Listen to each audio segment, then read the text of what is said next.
함께 살펴볼 말씀은 시편 73편입니다. 시편 73편 17절에서 28절 말씀. 지난주에 이어서 우리 계속 73편 살펴보는데 하나님이 이해됩니다라고 하는 제목으로 말씀을 나누는데 우리 한 절씩 저와 여러분이 말씀 교독하도록 하겠습니다. 제가 17절 있습니다. 하나님의 성소에 들어갈 때야 그들의 종말을 내가 깨달았나이다.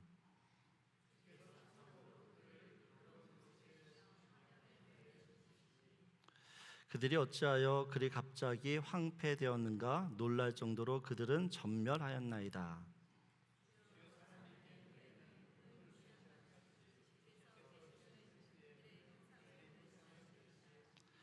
내 마음이 산란하며 내 양심이 찔렸나이다.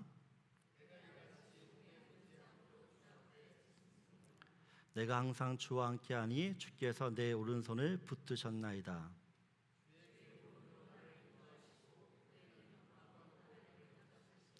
하늘에서는 주 외에 누가 내게 있으리요? 땅에서는 주밖에 내가 사모할 리가 없나이다.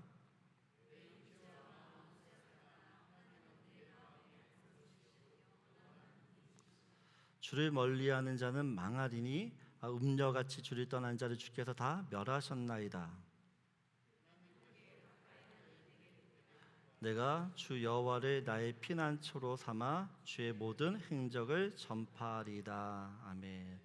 오늘은 지난주에 이어서 시편 73편 말씀을 계속 나누도록 하겠습니다. 아삽이라고 하는 사람은 다윗 왕과 솔로몬 시대에 여두둔 또한 헤만과 함께 이 모든 레위인들의 찬송 업무를 맡고 있던 찬양대장, 악장이었습니다. 오늘날 교회의 찬양팀과 성가들을 담당했던 목회자라고 할 수 있습니다. 아삽은 다윗 다음으로 시편을 많이 기록할 만큼 믿음이 굉장히 좋은 사람이었어요. 그런 아삽이 지금 하나님께 시험이 듭니다.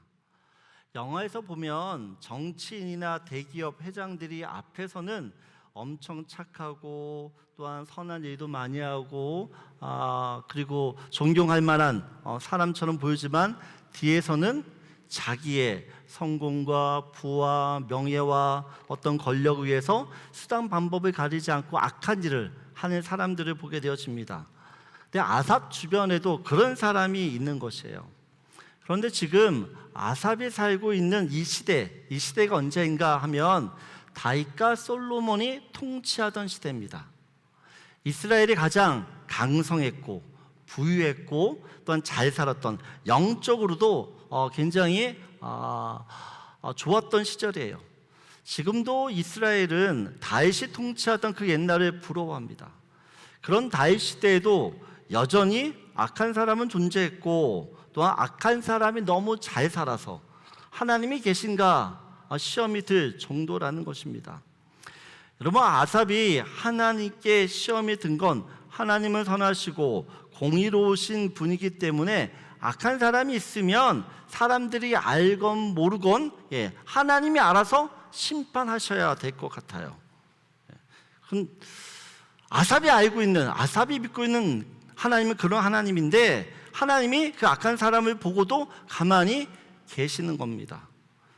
그것이 너무 혼란스럽고 또 하나님에 대한 괴리감이 생기게 되는 거죠. 내가 알고 있는 하나님, 내가 믿고 있는 하나님은 어디 계신가? 하나님이 이해되지 않는 그 현실 속에서 나는 계속 하나님을 믿어야 되는가? 하나님에 대한 신앙을 지켜야 하는가? 이것이 아삽의 질문이었어요. 근데 이 아삽의 질문은 모든 크리스찬들이 한 번쯤 하게 되는 고민이기도 하죠. 여러분, 모든 사람들이 행복하고 아무런 문제 없을 것 같은 그 정의로운 나라, 그 정의로운 나라 안에서도 악한 사람이 존재합니다. 나쁜 사람이 존재해요. 왜 이런 일이 벌어질까요? 인간의 죄악 때문에 그렇습니다. 인간의 죄가 사라지지 않는 이상 이 세상은 악한 사람이 득실득실 거릴 수밖에 없어요. 아삽이 하나님께 시험이 들었을 때 그의 신앙을 지킬 수 있었던 태도, 애티튜드가 있는데 두 가지가 있어요.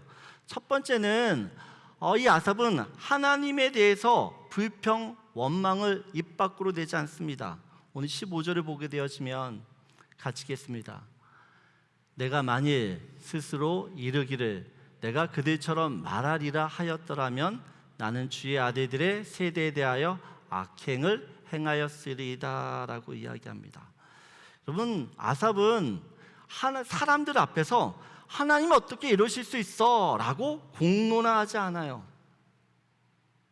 하나님이 지금 이해가 되지 않습니다. 그런데 그 이해되지 않는 그 하나님 때문에 혼자 고민하고 괴로워해요. 16절을 보세요. 내가 어쩌면 이를 할까요? 생각한즉 그것이 내게 심한 고통이 되었다라고 이야기해요. 14절을 보면 나는 종의 재난을 당하며 아침마다 징벌을 받았도다라고 이야기합니다. 아삽은 매일의 삶, 그 매일의 삶이 재난 같았고 또 하나님께 징벌을 받는 것처럼 너무 고통스러웠습니다. 그럼에도 불구하고 이 아삽은 하나님에 대한 불평을 하지 않습니다.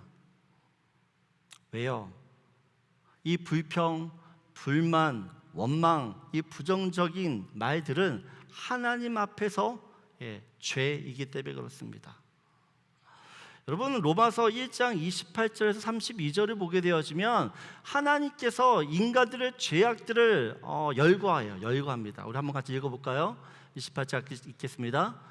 또한 그들이 마음에 하나님 두기를 싫어하며 하나님께서 그들을 그 상실한 마음대로 내버려 두사 합당하지 못한 일을 하게 하셨으니 곧 모든 불의, 추악, 탐욕, 악의가 가득한 자요, 시기, 살인, 분쟁, 사기, 악독한 가득한 자요, 수근수근하는 자요, 비방하는 자요, 하나님께서 미워하시는 자요, 능욕하는 자요, 교만한 자요, 자랑하는 자요, 악을 도모하는 자요, 부모를 거역하는 자요, 우매한 자요, 배약하는 자요, 무정한 자요, 무자비한 자라. 그들이 이 같은 일을 행하는 자는 사형에 해당한다고 하나님께서 정하심을 알고도 자기들만 행할 뿐 아니라 또한 그런 일을 행하는 자들을 옳다 하느니라 라고 이야기합니다. 여러분, 지금 로마서에서 하나님께서 인간의 죄악들을 열거합니다. 우리가 생각할 때 진짜 심각한 죄라고 생각하는 것도 있지만 또한 저런 게 무슨 죄야? 라고 하는 것도 있죠. 어떤 게 그런가요?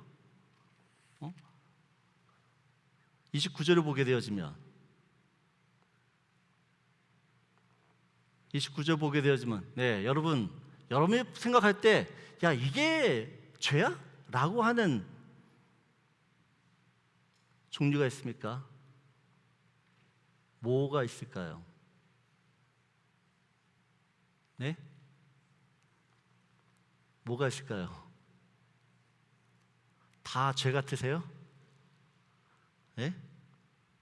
살인에 해당하는 죄 같은 다 이게 살인에 해당하는 죄인가요? 사형에 해당하는 죄인가요? 수근수근하는 거 이것이 사형에 해당하는 죄일까요? 30절을 보게 되어지면 비방, 자랑, 부모를 거역하는 것은 조금 그렇죠. 31절을 보게 되어지면 우매, 무정, 여러분 이게 사형에 해당할 만한 죄일까요? 어떻게 생각하세요? 여러분, 살인, 분쟁, 사기, 교만이나 수근수근, 시기, 비방, 자랑도 똑같이 하나님 앞에서는 어떤 죄라고요? 어떤 죄라고요? 사형에 해당하는 죄입니다. 여러분, 하나님께서 말씀하시는 죄가 어떤 것인지를 여러분 잘 정리하셔야 됩니다. 세상 사람들이 말하는 죄와 하나님이 말씀하시는 죄, 여러분 차이가 있다는 것이에요. 여러분, 사람들이 수근수근하는 것에 대해서 악의적으로 수근수근하는 사람도 있지만 그냥 습관적으로 수근수근하는 경우도 있어요. 근데 그것이 하나님 앞에서는 사형에 해당하는 죄라고 이야기합니다. 남을 비방하고 시기하는 거, 우린 시기하는 일들이지만 하나님 앞에서는 이것이 굉장한 죄라고 이야기를 합니다. 왜냐하면 그런 수근수근과 비방과 또한 그 시기들은 주님의 몸된 공동체를 무너뜨리고 깨트리는 데 있어서 너무 중요한 역할들을 하기 때문에 그렇습니다. 여러분, 교회가 왜 교회 안에서 왜 사람들이 상처받고 마음 상하고 교회를 떠나죠? 누가 나에 대해서 수근수근하는 것들에 대해서 상처받기 때문에 그렇죠. 여러분, 건강한 공동체, 진실한 공동체는, 또 하나님 원하시는 공동체는 어떤 사람이나 일에 여러분 말할 수 있어요. 말거리가 나올 수 있어요. 그러나 그런 공동체 안에서 어떤 모습들 보고 이게 우리의 연약함이구나, 이게 우리의 부족함이구나, 그러면서 어때요? 서로의 연약함과 부족함을 끌어안고 어떻게 해요? 함께 기도하는 게 하나님이 원하시는 그런 진짜 공동체죠. 여러분, 상대방의 그 연약함이 바로 내 연약함이에요. 그 상대방의 어떤 실수와 잘못이 사실 곧 내 모습이라는 거죠.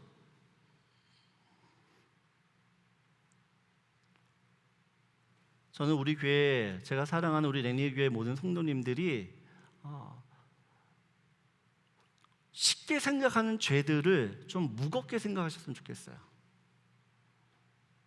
그런 죄들 때문에 교회가 건강하지 못하고 또 교회 안에서 늘 상처와 아픔들이 계속 일어난다는 것이에요.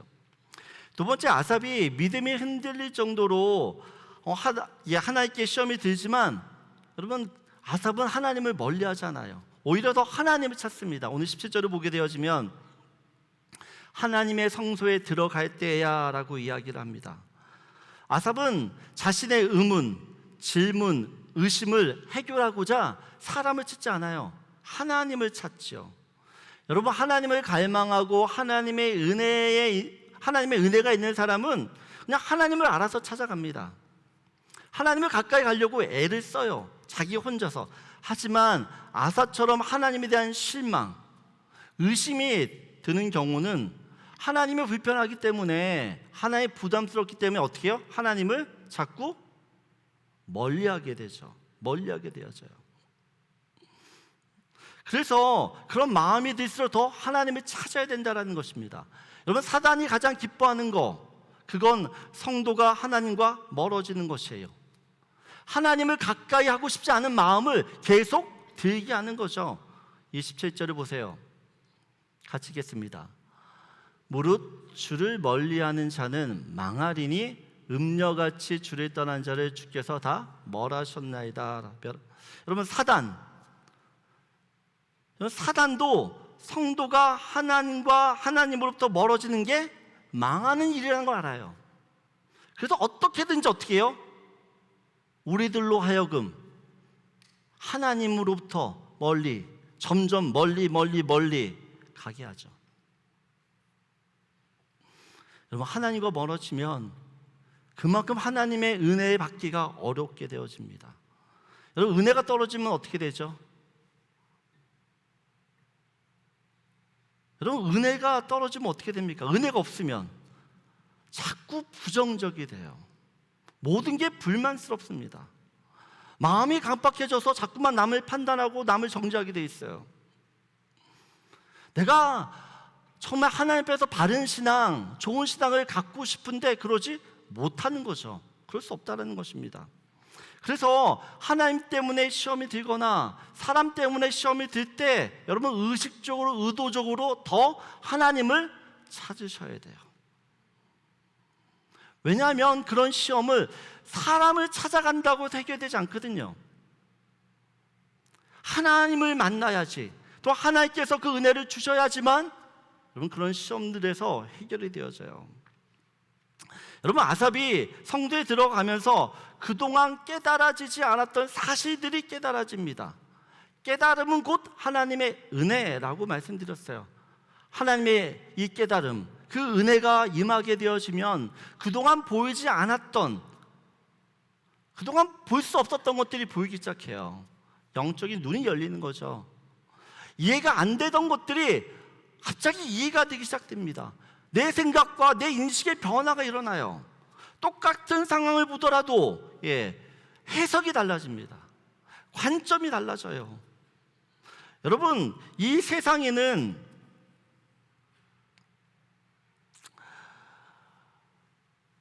하나님 심판인데 하나님 심판처럼 안 보이는 것들이 있어요. 아삽이 성소에 들어가면서 깨닫는 게 뭐냐 하니까 하나님은 반드시 악인을 심판하신다라는 것입니다. 아삽이 이것을 모르는 게 아니었거든요. 알았어요. 하지만 현실에서 악한 사람들이 너무 잘 사니까, 너무 건강하게, 너무 행복하게 사니까 믿어지지가 않는 거죠. 네, 여러분, 하나님의 심판은 이 세상 사람 보기에는 심판처럼 보이지 않지만 진짜 심판이라는 것이에요. 여러분, 악인들이 이 세상에서 잘 먹고 잘 살고 형통하고 성공하는 거, 여러분 그것이 하나님의 심판이라고 말씀드렸어요. 하나님의 가장 심각한 심판 중 가장 어떻게 보면 강력한 심판, 그게 뭐냐라고 할 때 유기라고 그랬어요. 유기. 내버려 두는 겁니다.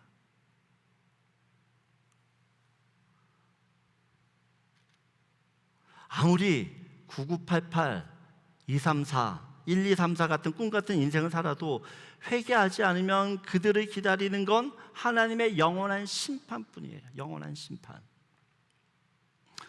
그들은 이 세상에서 너무 잘 살기 때문에 그들이 죄를 지었다, 잘못했다라는 생각을 못하는 거죠. 그래서 그런 죄된 삶을 계속 살다가 결국에는 심판받는 것이에요. 아삽은 악인의 채와 심판이 깨달아지면서 동시에 한 가지를 더 깨닫습니다. 오늘 22절을 보게 되어지면 같이 읽겠습니다. 내가 이같이 우매 무지함으로 주 앞에 짐승이오나라고 이야기합니다.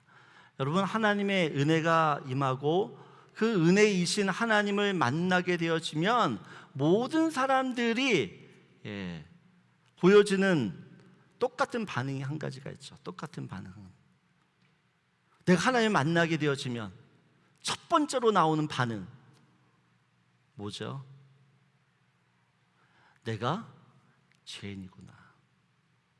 내가 잘못했구나. 내가 어리석었구나. 내 생각이 틀렸구나. 내가 생각했던 대로 하나님은 선하시고 정의로우시구나. 이게 인정이 되어져요. 욥이 하나님으로부터 고난을 받습니다. 욥은 자기가 왜 이런 고난을 받는지 이해가 안 됐어요. 욥이 자기를 찾아온 친구들에게 이야기를 하죠. 하나님이 왜 나한테 이런 벌을 내리시는지 모르겠다. 나는 하나님 앞에 의롭고 정직하게 죄짓고 살지 않았는데 왜 하나님이 나한테 이런 벌을 주시는지 난 이해가 안 된다. 여러분, 욥이 자신의 의로움을 계속해서 드러내게 되어지면 하나님은 어떤 분이 되는 거죠? 네? 욥이 계속 친구들한테 얘기해요. 야, 나는 잘못한 거 하나도 없어. 죄진 거 하나도 없어. 근데 하나님 나를 벌 주고 있어. 이 말은 하나님 어떤 분이라는 거죠? 하나님은 의롭지 않다라는 거죠. 의로운 나를 심판하는 하나님은 의롭지 않은 하나님이 되는 거예요. 여러분, 욥이 자신의 정당함, 의로움, 정직함을 계속해서 이야기합니다. 이때 하나님께서 욥을 찾아오세요. 그래서 욥기 38장 1절 3절 보면 이렇게 이야기합니다. 같이 읽겠습니다. 그때에 여호와께서 폭풍 가운데에서 욥에게 말씀하여 이르시되 무지한 말로 생각을 없게 하는 자가 누구냐? 너는 대장부처럼 허리를 묶고 내가 내게 묻는 것을 대답할지니라. 하나님께서 욥에게 찾아오셔서 욥에게 질문을 막 하기 시작해요. 질문들을. 근데 하나님의 질문에 욥이 아무런 말을 못합니다. 아무런 대꾸를 못해요. 욥기 40장 1절 4절을 보게 되어지면 같이 읽겠습니다. 여호와께서 또 욥에게 일러 말씀하시되 트집 잡는 자가 젓는 자와 다투겠느냐? 하나님을 탓하는 자는 대답할지니라. 욥이 여호와께 대답하여 이르되 보소서 나는 비천하오니 무엇이라 주께 대답하리까? 손으로 내 입을 가릴 뿐이로소이다 라고 이야기해요. 그러면서 욥이 마지막에 하나님 앞에서 이런 고백을 해요. 욥기 42장 1절에서 6절 말씀인데 같이 읽겠습니다. 욥이 여호와께 대답하여 이르되 주께서는 못하실 일이 없사오며 무슨 계획이든지 못 이룰 것이 없는 줄 아오니 무지한 말로 이치를 가리는 자가 누구니까? 나는 깨닫지도 못한 일을 말하였고 스스로 알 수도 없고 헤아리기도 어려운 일을 말하였나이다. 내가 말하겠사오니 주는 들으시고 내가 주께 묻겠사오니 주여 내게 알게 하옵소서.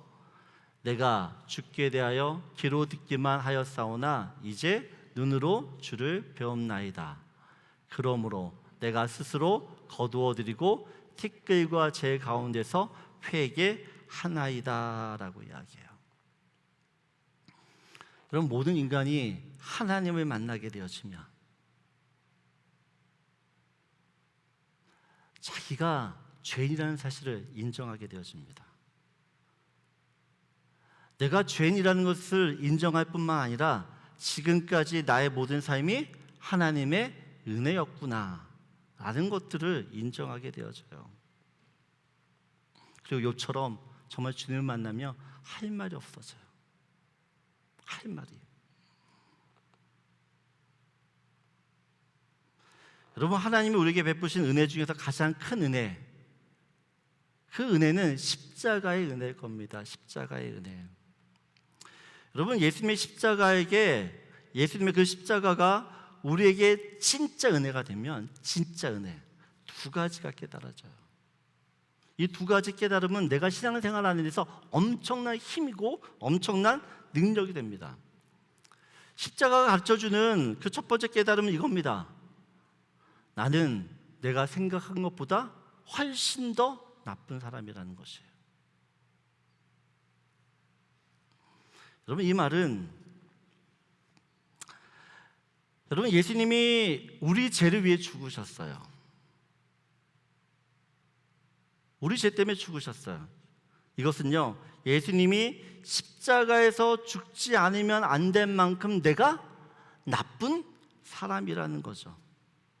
죄 없으신 예수님이 죽으셔야지만 내가 구원이 될 만큼 나는 훨씬 더 나쁜 사람이라는 것이에요. 여러분, 우리는 예수를 믿는 성도라면 다 자신이 죄인이라는 것을 인정해요. 나 죄인이야. 기도할 때마다 진짜 나는 벌레만도 못해. 나는 쓰레기야. 이렇게 고백해요. 교회 나오는 사람 치고 자신이 죄인이 아니라고 생각하는 사람은 없어요. 근데 여러분, 진짜 죄는요, 말이 없어요. 내가 죄인인데 무슨 말을 해요? 십자가는 그런 면에서 내가 어떤 존재인지를 아주 정확하게 보여주죠.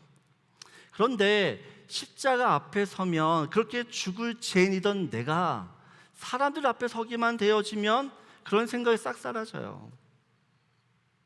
그래서 누가 나를 무시하거나 욕하거나 비방하거나 뒤에서 무슨 뒷담화하면 그거를 못 참아요. 어떻게 나한테 그럴 수 있어? 내가 진짜 그런 인간이야? 나의 정당함과 또 그 사람에 대한 부당함에 대한 목소리를 높이죠. 십자가에서 분명 죄인인데 그 죄는 온데간데 없고 어떻게 해요? 세상에서 가장 의로운 사람이 되어 있어요.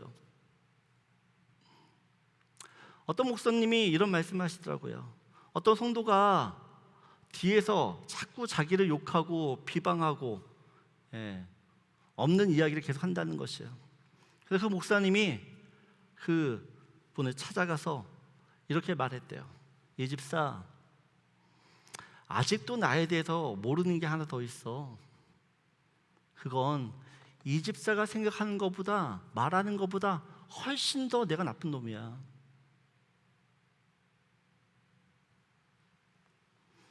여러분, 저도 그래요. 저도 여러분이 생각하는 것보다 훨씬 나쁜 목사예요. 좋은 목사 아니에요. 저도 얼마나 목사 같지 않은 모습이 많은지 몰라요. 목사는 좀 평신도랑 달라야 되는데 똑같이 화내고 똑같이 소리치고 삐쳐요. 그래서 정말 제가 여러분한테 미안할 때가 많아요. 참 좋은 목사 만나야 되는데. 여러분, 십자가 앞에 있으면 다른 사람이 나를 욕해도, 나를 비방해도, 나를 정죄해도, 내 뒤에 칼을 꼽아도 그래, 나는 이런 인간이지. 아니, 나는 더한 나쁜 놈이지. 여러분, 이게 다 수용이 돼요. 그래서 우리가 날마다 십자가 앞에 서야 되는 이유입니다. 여러분, 가정에서도 그렇잖아요. 남편과 아내가 왜 자꾸 투닥투닥 이렇게 언성이 높여지죠? 내가 저 사람보다 더 옳다라고 생각하기 때문에 그래요. 내가 하는 말이 더 맞는데. 여러분, 그런데 기억하셔야 돼요. 난 진짜 나쁜 놈이라니까요. 우리는 내가 진짜 나쁜 죄인이면 그 사람은 나보다 더 나은 거예요.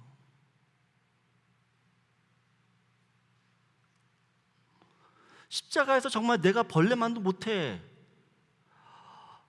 그런 죄인이야 나는, 그것을 진짜 인정한다 그러면 여러분, 우리 사람들 앞에서도 할 말이 없어요. 나보다 그 사람이 더 나은 건데요.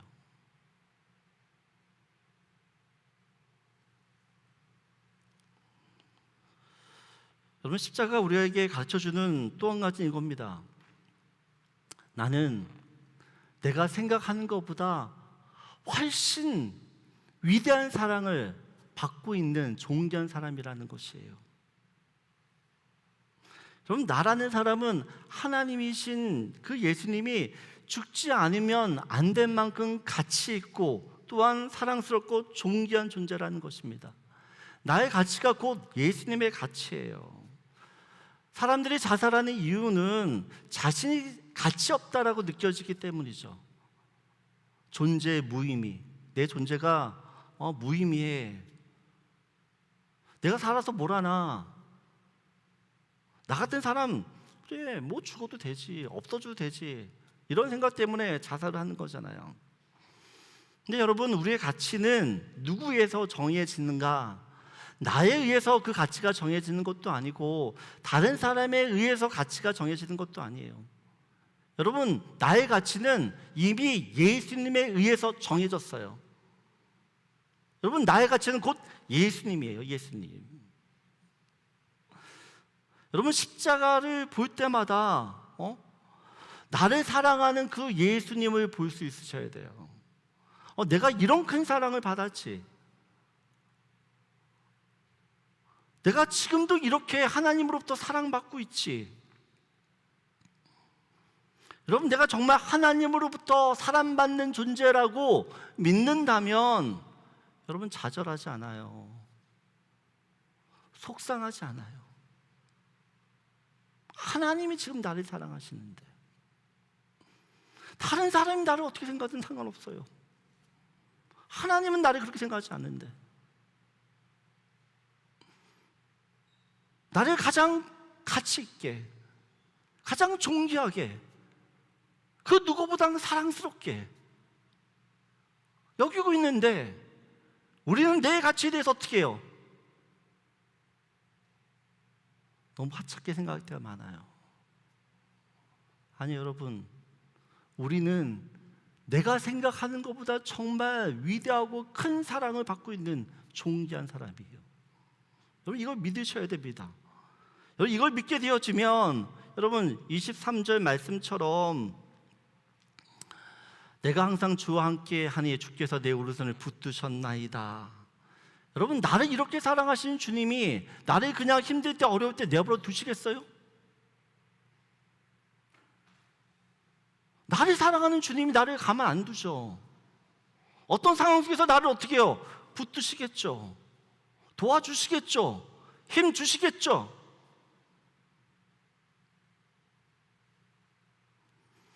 여러분 십자가 앞에서 주님이 주시는 그 은혜, 깨달음, 이거 진짜가 돼야 돼요. 진짜. 그것이 진짜가 되지 않으면 늘 주님이, 그 예수님이 나오는 거리가 멀어요. 십자가를 볼 때마다 여러분 생각하셔야 돼요. 내가 진짜 나쁜 놈이구나. 그러나 또 그 십자가를 보면서 내가 진짜 하나님으로부터 사랑받는 존귀한 자구나. 여러분 이것을 동시에 경험할 때 하나님에 대한 믿음이 절대 흔들리지 않아요. 여러분 그래서 늘 십자가 앞에서 질문하셔야 됩니다. 나는 진짜 죄인인가? 여러분 진짜 죄인이라고 느끼십니까? 나는 진짜 하나님부터 사랑받고 있는가? 내가 왜 하나님의 사랑을 받고 있는데 왜 이렇게 사는가? 아직 그 사랑을 모르는 거죠.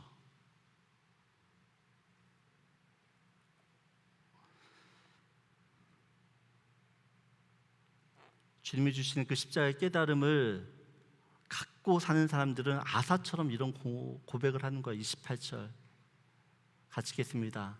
하나님께 가까이함이 내게 복이라. 내가 주 여호와를 나의 피난처로 삼아 주의 모든 행적을 전파하리이다. 여러분 진짜 하나님께 가까이 하는 것이 복입니다. 저는 여러분들이 하나님 가까이 할수록 내가 죄인임을 깨닫고 내가 죄인임이 점점 그것이 깨달아지면 질수록 하나님의 은혜는 점점 커질 수밖에 없어요. 이런 죄인을 위해서 내가 뭔데 나한테 이런 은혜를. 그러나 내가 죄인이라고 생각하지 않는 사람은 절대 하나님의 은혜를 깨닫지 못합니다. 저는 여러분들이 진짜 주님 앞에서 죄인이라는 사실이 더 그 죄의 깊이, 그것들이 더 깊이 깨닫기를 원해요.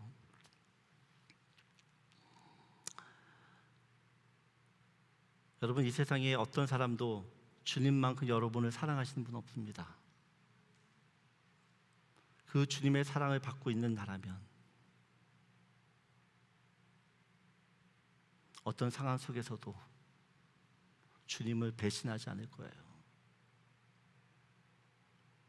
이번 한 주간 내가 죄인인 동시에 내가 하나님으로부터 사랑받는 존재라는 것을 기억하시고 날마다 하나님을 가까이 하고 그 하나님 주신 은혜가 여러분의 삶 가운데 가득하기를 주님의 이름으로 축복합니다.